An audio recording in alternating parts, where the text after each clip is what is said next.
that so much of our normal, everyday behavior puts us at risk of infringing copyright, especially when so much of our life is digital. So to make copyright laws work in the digital age, there have to be copyright exceptions and limitations. The courts say that the first sale right applies only to the distribution right and not the reproduction right. Since selling your MP3 collection would require making a copy of those files, that is a no-no. As the law stands now, there is no legal secondary market for digital works of any type.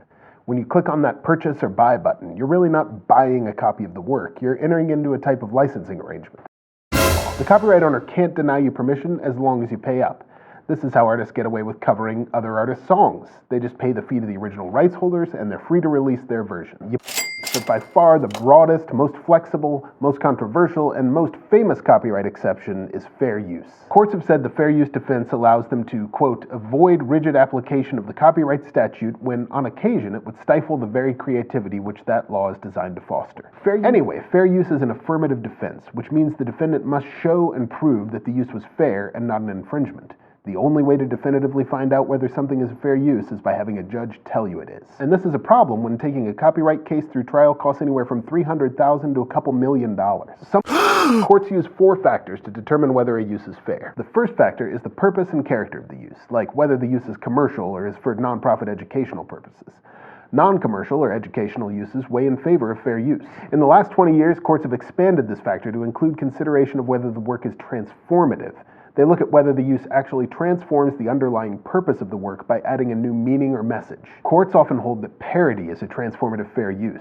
Parody functions as a critical commentary of the original work. Courts have also recently held that a project to digitize large collections of works and the making available of small segments of text from those works are transformative uses. Benefit. The second factor has to do with the nature of the copyrighted work.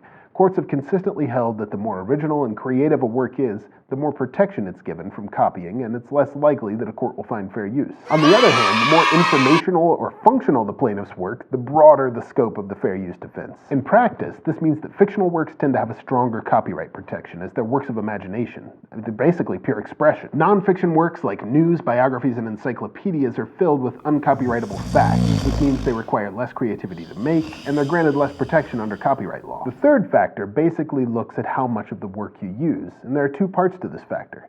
The first is quantitative substantiality. That looks at the amount of the work you use. The fourth factor addresses the effect of the use on the potential market for or value of the copyrighted work. What we're looking at here is whether the derivative work has harmed the copyright owner's ability to make money from the original. Act. Unfortunately, this means that there is no clear formula for how courts determine fair use. Fair use is designed to be a flexible tool, and any rule that's flexible is necessarily unpredictable.